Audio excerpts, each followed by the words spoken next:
like glowing. If you're getting them, I'm getting them.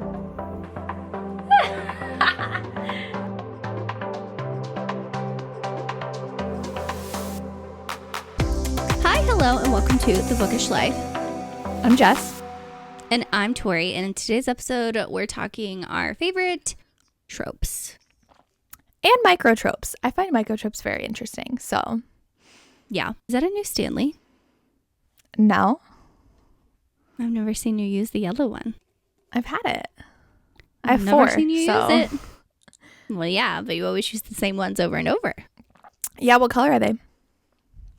You have a pink one, you have a purple one, you have that one. I don't know what other one you have. It's the turquoise one.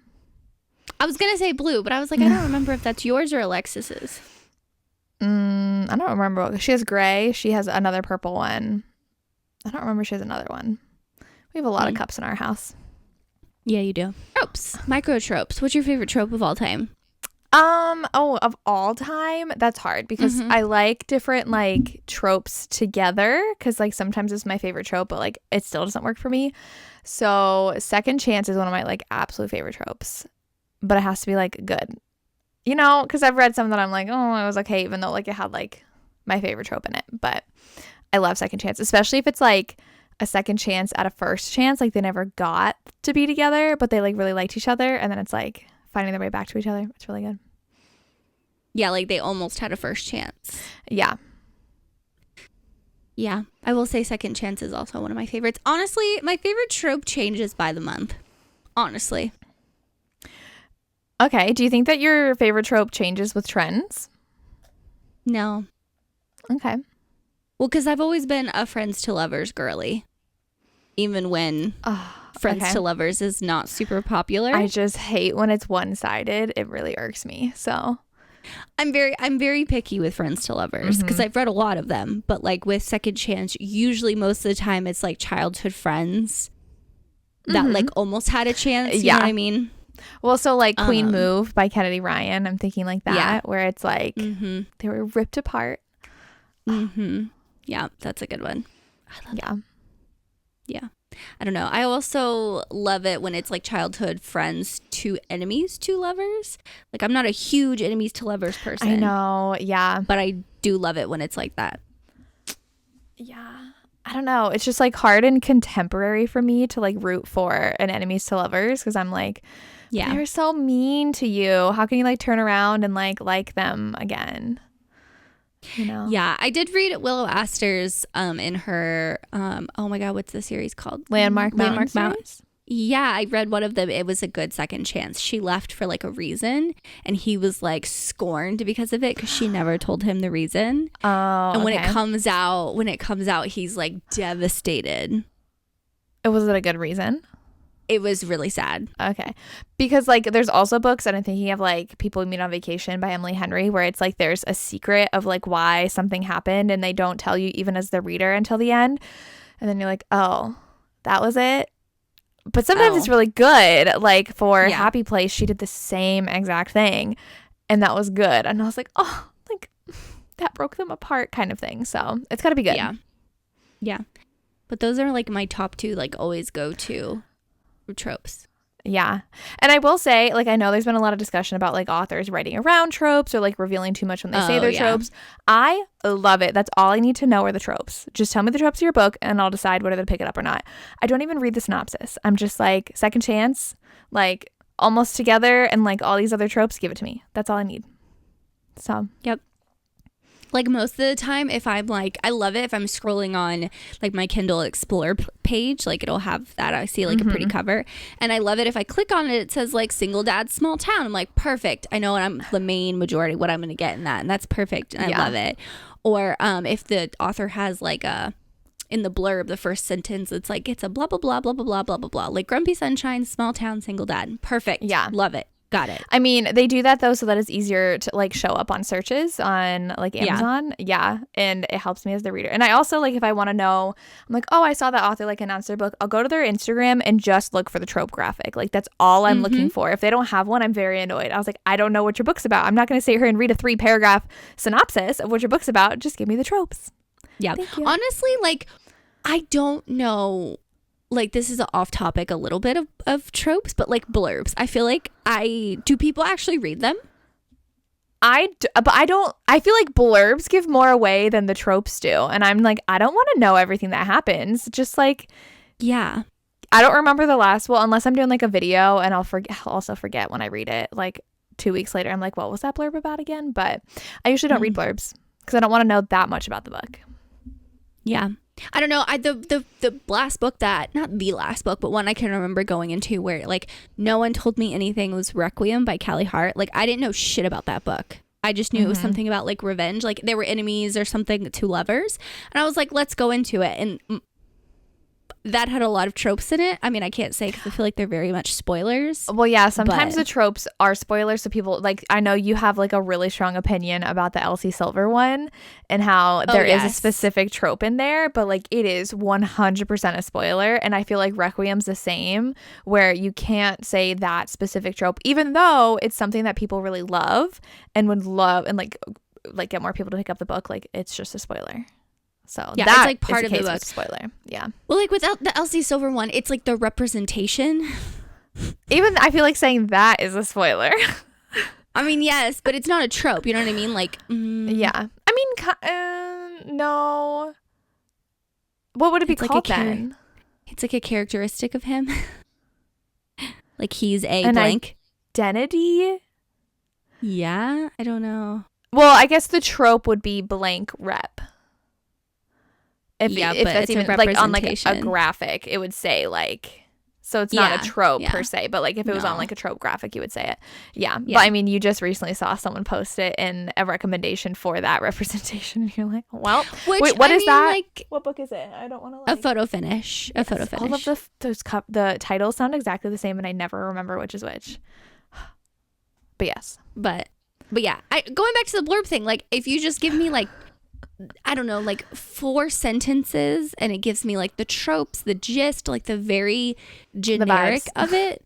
Yeah, like that's fine. That's all I need. Like I can't even tell you the last time I truly actually read a blurb to like get the information from or for a book. Yeah. No, I usually skim it for like the pieces. If I have like to talk Mad about Love by Willa Astor just came out today. No idea what it's about. It's just Single Dad Nanny. That's all I know. Oh, see, I was like, I don't even know the tropes, but like I want to pick that up, but I'm gonna go to her Instagram, or honestly, if I'm scrolling on the Explore page, because we do that a lot, like looking for content ideas and stuff, I'll see trope graphics and I'll be like, ooh, what is this? Or I see an art, like character art, I'm like, oh, what is this one? Yeah, this looks good. I literally will pick up a book just based on character art too. I will just based on the cover. I'm like, oh yes. Well, yeah, okay, if the character art's on the cover, yeah. Or like, I know I've been talking about this book a lot, but what is it called? It's the Alexis Grace one that I recently read. That's the serial killer one. Like literally all I knew was that it was Why Choose serial killer daughter with FBI agents. I was like, sold. I don't even need to know the killer of mine. I don't know anything else. Just that. That's the good thing about having like patrons or people who follow you or subscribe to you like on YouTube or on Instagram.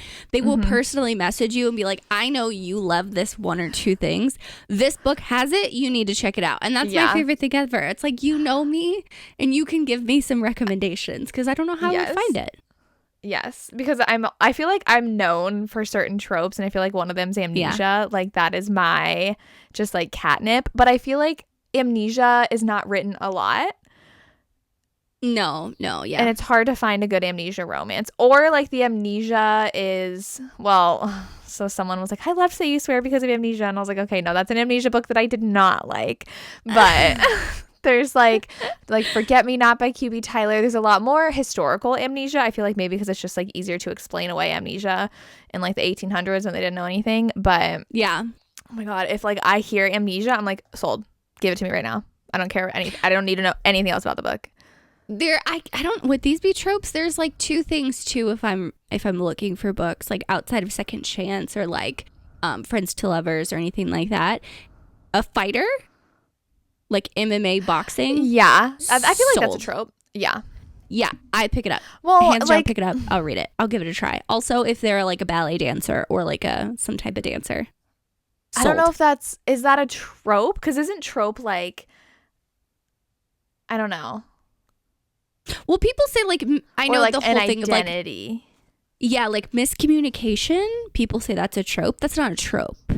Well, yeah, it is. So I feel like we use trope not the way it's supposed to be used, because we consider just like any kind of like aspect of the book is a trope. So like, yes, even you can say like only one bed. I love that. But is that a trope, or is that something that happens in the book?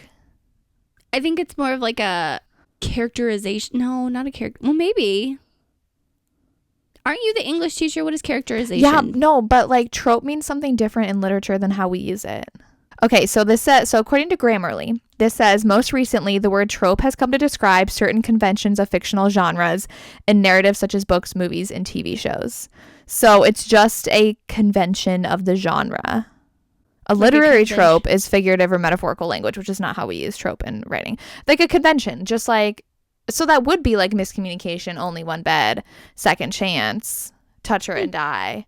Because like second chance and touch her and die are not the same thing. Like second chance, a lot of times we use tropes to describe the character, the dynamic of the relationship. Yeah. But then we add all these little other things into it. So I think we've kind of expanded what trope even means to the point where like it's not really, because I know people have very strong opinions about like the identity or like the so like even why choose should not be considered a trope. But because we've expanded how we say trope so much, people have added that into what trope means when really it's a relationship dynamic. Yeah. So, but I think we've just thrown everything under the umbrella term trope, even though technically, like, would miscommunication be a trope? No, it's an element of the story, but we call it that, like micro tropes, right? Like, yeah. I think like trope, definitely we've expanded on it, because I feel like back, I don't know, 10 years ago when they would put tropes, it would be like small town, single dad. But is small town a trope? That's a setting. So, or like even then. We or just like friends to lovers, defined it as ourselves. Lovers. Yes. Yeah. We've just taken it from the very general enemies to lovers, friends to lovers, second chance, whatever, to mean anything that's a convention of the story. Yeah. See, there's two things that I will never usually put on a trope graphic in particular. Like if I'm saying these are the tropes, I won't put these. Is like dynamics between the characters, like female, male, why choose? Right. And then a representation, if that's like mental health, like disability or neurodivergent. Like I won't put that as like a trope. I won't label it, because I know people, I mean, I feel one way about the representation being labeled as a trope. I'm like, it's not a representation. It's not a trope. It's a representation. I get very right, but like I think then we've kind of also expanded on like trope graphics. We call them trope graphics, but they're really just like elements of the book. And they don't say like trope graphic. It's just here's the book and the arrows, or like here's the couple and the arrows, and they'll say like mental health rep, anxiety rep, ADHD rep, and that'll be with the tropes. And then I think that's where people then kind of just like umbrella term tropes. Yeah, but like tropes sound so much better than elements of the story. Right, but like what else do you call it? Like, no, that definitely makes sense. Yeah, so I mean it's hard. People, we're learning. We're changing every day. But no, I definitely agree. We've definitely expanded on the word trope, and we put a lot of things under that umbrella, even though it's not necessarily that. But like when we say trope, we literally, everyone in the book community knows we mean elements of the story, setting. This is what you're gonna find. A representation, dynamics of the characters. It's not even like meaning things they do in the story. Yes, I will say I will agree. I've seen this, that secret tattoo is a spoiler, and I do like kind of depending on like amnesia trope. Sometimes it can be like a I mean, but you don't know the context. I think it's fine. Like you don't know who has it. And like I've seen people get mad like if people do like a scenario TikTok and they'll use that as a scenario TikTok. But I'm like, okay, but like all scenario TikToks end up spoiling something about the book, because that's how you draw the reader in. That's true. So like that's true. People just get mad for no reason. Just like let people market their books how they want to. Like they're just trying to get new readers. But I love Secret Tattoo, and I would love to know. I was like, oh my god, he has a secret tattoo. I'm gonna read that right now. Like, or if she has a secret tattoo. And I like it better when he does. But well, I like it either way. I like the like marking the your one book body. I know you're thinking about, that where it's a spoiler. Oh, dude, I read that so long ago. Oh my god, it was so good. I did forget about that. I do forget. So like there are books where like for sure it's a spoiler, but like if it's like one of the Laura Pavlovs we read, like there's two of hers recently that have it, like that's not a spoiler. No. Wow, we really derailed off that topic for like we're gonna be talking about unprepared tropes. for this. No, I so know. unprepared for this episode, and then we have just a lot like, of opinions. we do. What is the trope? I love my tropes. I say trope as like a umbrella, micro tropes, Convention, all of that. whatever. Yeah. Yeah. What is a trope that you've recently discovered that you love? Like more in the last like year, 2, 3. Oh. 3 years. Because I have some in mind that I would have never thought I would have loved. I mean, like recently-ish, I like, and I don't know if it's a trope, more like a vibe, but like if they're described as like being like the cozy vibe for the romance. So like Julie Olivia has a new one coming out. Oh my God, it looks so cute. And it's like, is her with her thigh tattoo? 90s. Oh, does it? And on the cover, she has the Hearst one. There's no, that's Ava Hunter. Oh, who did you say? Julie Olivia? Oh shit. Yeah, 2 different people. Sorry. Oh yeah. So she it doesn't, because the cover hasn't come out yet, but it's like 90s. It's like Ooh. I don't remember like what the character, she had it on there on her trope thing. Again, it's like the trope graphic, and it's like kind of like When Harry Met Sally vibes. Just feels very nostalgic, and I'm like, okay, like that, just the vibes of the tropes together like has me sold, and that sounds really good. But I will say now. Oh, go ahead. So the one that really worked for me that I didn't think would was, speaking of Ava Hunter, Rope the Moon, where she's pregnant and it's not his baby and it's a second chance. Because then I'm like, oh dang, like those together, so good, so good. Okay, no, you can go ahead. That's like angsty to the max, though. Yeah, and I'm obsessed. Like angst isn't a trope, but like give me all the angst. Didn't what's her face, Ashley Munoz, have a book like that? That's the one. Was that the third one? I think that was the third one. I remember like her really teasing. Yeah. Okay, because I haven't read the purple one yet. Yes, because it's his like childhood friend that she's pregnant with, the baby. Oh yeah. See that one? I'm interested. I'm like, I don't know how I would feel about it, but I'm very interested in that. There's 2 that I can think of right off the bat. So single dad nanny, or single parent. That's just been like done so much. I will say since Heartless, I've seen a lot more. And people really market it that way because people loved the Elsie Silver one. Like, obviously, she wasn't the first one to do that, but it's like more recently that one like exploded, picked up steam. Yeah, and so I do like it if the single parent is done really well, and like the kid is a big part of it. I don't like it when the kid like fucks off and is like not really there. You know what I mean? They're there as like for the plot instead of like them being their own character, for sure. Yeah, like Beefcake. I'm so excited. I'm so excited I love for that him book so much. Her graphic she posted, it's perfect. Amazing. I saw it. I was like, that is Beefcake to a T. I love him. If it's part of Laura Pavlov's new series that she's in. Oh yeah, we didn't writing. even say what. No, but he's the kid of one of the single dads. Magnolia like Falls. Super tight. Oh, that's what it's called. Tight knit found family. All these brothers. They're like brothers. Like they're best friends. Yeah. And one of them is a single dad, and they have a kid, and his name is, I don't even know his real name actually. I don't know if he goes by Beefcake. He wanted to go by Beefcake in the first book, and everyone was like, fine, okay, that's what you're gonna be called by.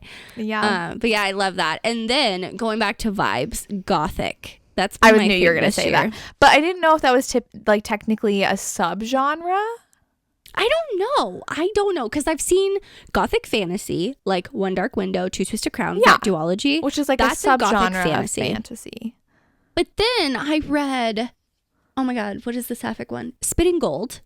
Okay. Yeah. And that is just Gothic. It has like Gothic seances. Like it's just like is it not dark. fantasy? No. There's no magic. No, there's nothing.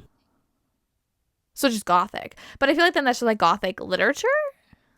It's the vibe. Like it's not dark academia. It's very, I don't know. I feel like we haven't really figured out how to use that word yet. No. Like describing stuff. But that's my thing this year. So it kind of goes under setting, you know? Like yeah. Like small town. Gothic small town. Right. That would be I'm like, then small town's not a trope. Yeah. I don't know. But because like is cowboy romance a trope? No, it's a character. Yeah. So, but we all say, and like you said, like fighter, like again, they're just conventions of the genre. Yeah. anything that describes it. Yeah. Which also I've seen a lot of people complaining about cowboy romances and how people are recommending cowboy romances when they're really just small town. So like a lot of people are like, Wild, I haven't seen it, but I've seen a lot of people complaining that people say Wild loves a cowboy romance. But even like, yeah, but he's not a cowboy. Small town. Correct. But like I see the confusion with the Gold Rush Ranch series because it's literally on a ranch, but I don't think any of the heroes are like actually cowboys. It's mostly the heroines who work with the animals. So, but even then they're not even like riding them except for one's a jockey, but like still that's not a cowboy. But I can see the confusion there if you call the Gold Rush Ranch series cowboy romances, but they're really small town. But there's only like 2 cowboys in the Chestnut Spring series. Yeah, that's what I was thinking because I read Downpour by Maggie Gates, the disability rep. He was a bull rider, and I would technically, like, would you count him as a cowboy because he's a bull rider? I don't know. What's the definition of a cowboy? They just have to ride. But a bull is a male cow, right? I don't know. Why are you asking me? A bull is a male cow, right? I don't know. Why are they called cowboys? Because they like herd But they cows? ride horses. Listen, we're deep diving. I don't know. No, I feel like we're just embarrassing ourselves at this point. I don't know. Listen, if they wear a cowboy hat, it's a cowboy. No. That's how I would describe it. Because in that serial killer FBI one I read, he's Southern and wears a hat, but there is not a horse in sight in that book. So. But why do we call them cowboys, not horse boys? That's a good question. It's a horse boy romance. No, horse boy. I'm going to start making that a thing. No. I mean, but anyway. I do think that like small town really, really blew up. And I feel like though, I don't know, it's still like riding its wave. I feel like hockey we're kind of all over, but there's also like more into the dark hockey people are getting excited for. Because Marina Kent announced that too, which is be exciting. And I mean, like, I honestly don't care if authors write to tropes that are popular. Like, it's literally their career. Like, let them write whatever they want to write. Like, do you really want them to write something that they know won't sell instead of just like still be excited about writing something that will sell?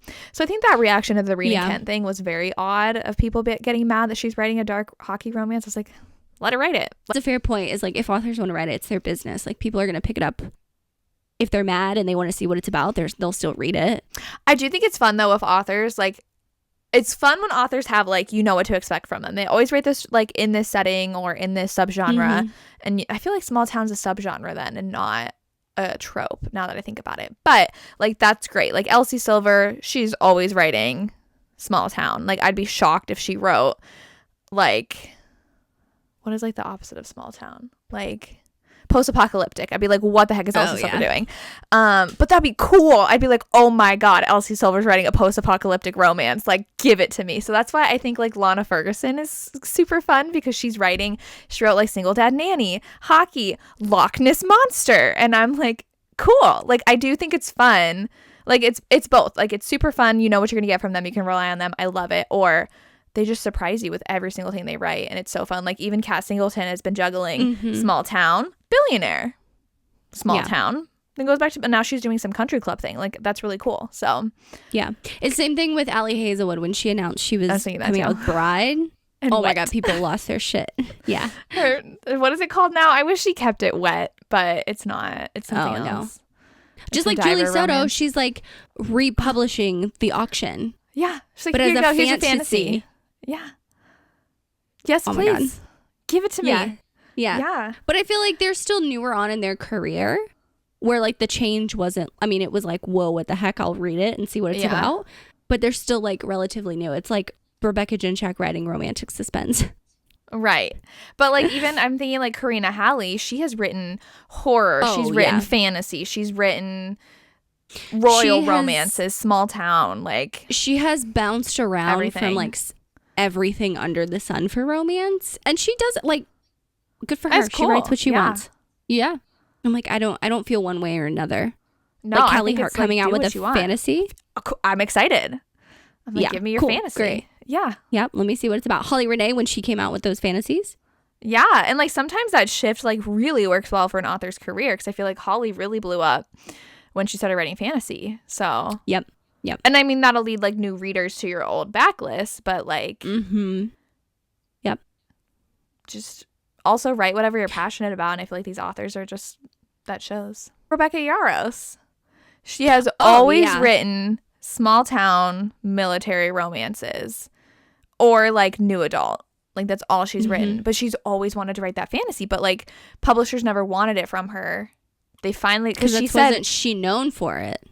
Yeah, but she said like from her first book she's wanted to write fantasy. Then she was able to finally write fantasy, and that like literally changed her life. So, oh yeah, 100%. Emily Rath's writing a fantasy.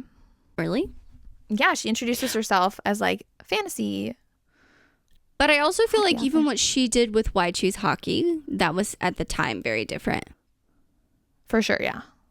So, and she probably was like, you know what? Hockey picking up. Why not I do Why Choose? She was writing Why Choose historical before. So, it is fun. Oh, I didn't know that. Yeah. Oh, I didn't even know that. It is fun when authors like take what's popular and put their own personal like spin on it. So like Catherine does small town, but she does suspense with it, which I don't see like too many. I feel like there's way more popping up now. Like that Victoria Wilder book looks so good, and I really want to read it. And like Cleo Evans, and I think Penelope Black's new one's gonna be small town with romantic suspense. So that'll be fun. That's another author. That's another author that will bounce around with subgenres and tropes. Is Cleo Evans. Like she's known for her monster, like her monster romances. Or I say monster, but it's like she's a dragon. She has like a, oh my god, what was a female one? Medusa retelling. Like she has all those, like a Cerberus one, and you know all these different things. But she's like, yeah, why not? Here's a small town romantic suspense. There you go. Have fun. Well, I thought you were going to also say Penelope Black, because I've read her like Why Choose Mafia. She has an apocalyptic romance. She has I don't know town anything about her. And then she's now coming out with small town romantic suspense, which I'm assuming is MF, but I'd have to see. Because I've read her, the first book of one of her Mafia ones, and I own her apocalyptic one. Yeah. Interessante. She's someone else I really want to read. But yeah, also, yeah, you guys know romantic suspense too. I feel like there's just those, like you and I are known for with our followers. Like, I wonder, like, what would be, well, obviously Amnesia, Second Chance, and romantic suspense. Those are the top three I would say for you. Like angsty, Second Chance, that goes back and forth. You know, what would you say like my three are? I mean, like, we know you love historical fiction. Okay, no, I'm talking about in romance. So I don't know. So in romance, well, you love fantasy romance, and I feel like you really like it when it's like, I feel like you do like it when it's enemies to lovers fantasy, because I'm thinking of like, I mean like Akhtar obviously, but like the From Blood and Ash is like one of your favorite series. So I'm trying to think of what other, I mean, I think you really love Single Dad, and like a lot of your favorites are single dad romances. Which is so surprising. That's why I'm like, that's why I was like, but wait, like you like Single Dad, but you do, like, you loved Wild Love, and I feel like you love the second, what is that, Heartless? Like is Heartless your favorite in the series? Between that one and Reckless, but they're single parent. They're both single parent, yeah. But I wouldn't like look at you and say, yeah, Tori loves single parent romances, but like you actually do love single dad romances. Yeah, like Caught Up, Liz Tumford. Oh, love that one. Yeah. Oh, that was a good single dad nanny romance, though. Yeah. Yeah. I mean, that's what the Willow Astor one is, too, so I'm excited to read it. But Mad Love is that? Because A.L. Jackson's new one, I just looked it up. It's single dad. Or single mom. She's a single parent. Oh, okay. But I was talking about single dad nanny and how that's, like, around a lot. But okay, yeah. Yeah. Okay, so that's two. I don't know what your third one would be. I'm trying to, like, look at your shelves to see if there's any of your favorite romances. I mean, like, I feel like fighter, like MMA, like sports, like you really like sports romances. Yeah, I don't know. I feel like I'm more known for like a representation. I mean, that too. But I think like everybody sees you and knows like you love fighter romances, like, and they would recommend it to you. Or Formula One. Like if because like I'm trying to think of like, I see this and those are the ones I like send to you. Or there was that Mafia. Was it Mafia where she was in a wheelchair on the cover? And you were like, I already read it. And I was like, of course you did. His Tesoro. Yeah, because I saw the character art and I was like, I applied for an ARC and got it. Yeah. Yeah. But like those are ones that I see and I immediately just like text it to you on Instagram. Like, Yeah. look at this. And you're like, I've already seen it. But yeah. Yeah. But those aren't like tropes. Those are like the kind of characters that are in it. Yeah. More so than the tropes. I Interesting. feel like you're kind of all over the place with tropes. I am. I really, yeah. I go through phases. Like I went through that huge fantasy romance phase like a month and a half, 2 months ago, where I read like a ton of them. Yeah, you did. And now I'm in more like sports. I read Collide. But again, if I it's just like read Formula Playbook. One, you're like immediately add to my TBR. So. I read Formula One. That one was good too. Interesting. Okay, I guess we can end with this. What is your least favorite trope? Oh, do we want to end on a negative? But I feel like it's just like what everybody says. I really don't care for surprise pregnancy because I just yeah. A lot of times it's like, are you with me for me or for the baby? And I'm just like, can we like, I like it. Like, that's why I think I like surprise pregnancy when it's not his, because then that's like that conflict's completely out of the picture. Oh, yeah.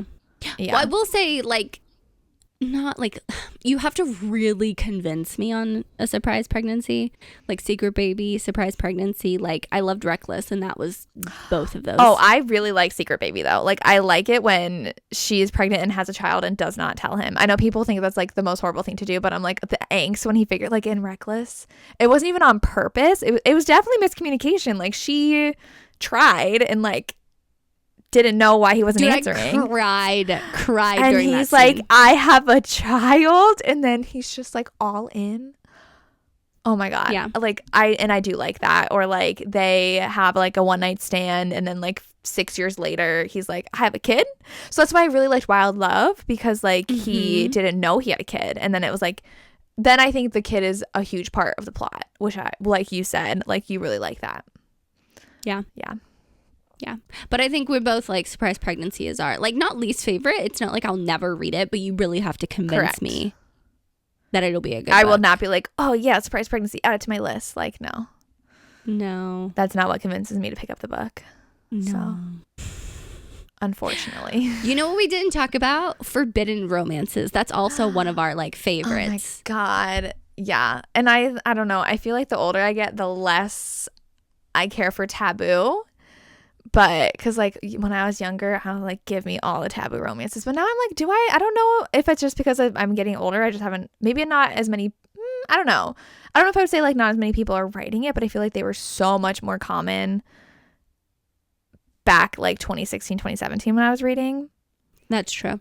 But also people take taboo, you know, people have a very big stigma for taboo romances. Yeah. They will like really talk down upon it, which pisses me off. But I think there's a difference between taboo and dark, because like I think people mistake taboo for dark, because when they think like, oh, like Haunting Adeline and like The Ritual, I was like, but that's different than like dark. Taboo. Yeah. Like Taboo doesn't have to be ex's dark. dad. Or I feel like like that's not really taboo though. dad's best friend. What? I feel like that's just like accepted. Like Forbidden? Okay, what is a are you gonna taboo be like, romance to you? oh, I'm thinking like teacher student. Like Oh, okay. I'm like thinking the like Off Balance series, like Coach off Athlete. balance, like huge age gap, power dynamic. I can see why it makes people uncomfortable. Oh. Like Kay Webster, like Yeah. that taboo. Yeah. I mean, I just feel like dad's best friend or like best friend's dad's just very like light taboo. You're like, he's like 20 years That's older than more her. just like forbidden. 18 years It's older. fine. Yeah. Yeah. But I do love a good Yeah. forbidden romance. Like if it's age gap, or like QB writes some very good forbidden. Yes. I mean, That's but my like go-to. also like Dark Notes by Pam Godwin was really good. Oh yeah, that one was really good. And Sin and Discipline by Lily White. Those are both like piano teacher romances, and I really liked those. Yeah. I haven't read the Lily White one. It's really good. I'm trying to think of other like forbidden. But I do feel bad because like Lucia Franco gets like a lot of hate for what she writes. So Would you say Credence is forbidden or taboo? Credence is taboo, and I loved it. So like sometimes they're just like a really fun time. You're just like, yeah, they're doing that. Let's go. I love that fucking book, man. Yeah. It's good. You know I mean, what like, haven't it's even read? like, oh, go ahead. Oh, I was gonna say, you know what I haven't reread this year? Anti-Heroes. I just looked behind me and I saw that. Sorry, totally random. It's good. Go But ahead. like people can take a forbidden and make it more taboo, because it can be like step siblings, but like, oh, their parents got married when they were 18, or it can be like step siblings where like they've known each other since they were like 2 and lived together and now they're in love with each. Like there's a big difference. I feel like QB used to write a lot more taboo for sure. Like Guardian. Like Unconditional. I love that book, but people either love it or hate it. Yeah. And I don't think she's veered towards that in a while. No, she really sticks with the more for like forbidden stuff. Yeah. Oh, the Priest series by Sarah Simone. Oh, Sarah Simone doesn't even write like that anymore. I know. I mean, even her new series isn't really like taboo. It's just... It reminds me of the American Queen series. Yeah. It's like, sure, it's like a little off limits, but like, we're not mad they're together. But like the Priest series, I feel like overall, really taboo. Those books are so good. They're so good though. Like I feel like they just have so much more angst and emotion too. So good. Yeah. If you guys know anybody who's writing that stuff now, let us know. I haven't read a good dark romance in a long time. Like I need the still beating dark romances. Like I feel like I haven't found something like that. No. Do you know so good. Caitlin from Teen Mom? Do you remember her? I've never watched Teen Mom in my life. She was, I don't know, she showed up on my For You page because she's like, oh, these are all the books I read in June. And I was like, bitch, you're on Book Talk now? Like, okay, I mean, it's fine. You're in your 30s. A lot of people are. Well, that's fine. She talked about still beating. She was like, why have I not read this book before? She was like, this was amazing. One of my all-time favorite books. And I was like, holy shit, this is actually so cool. I was really Is she like an actual celebrity though, or does she just like a normal like? I don't know. I think she's more like influencer. Okay. Like, well, like Jordan Fisher. Do you know who that is? No. Oh my God, I love Jordan Fisher. He's currently on Broadway right now. He was like on Disney stuff, and I only know him from Dancing with the Stars. He is reading the ACOTAR series and like posting about it. He read Throne of Glass, and he's just like blowing up on TikTok because of his reading reactions to all of it. But I feel like that series has reached like celebrity status. Like celebrities are reading ACOTAR. Yep. Like a beauty YouTuber I watch. It's one of the only people Kathleen I still Lights. subscribe.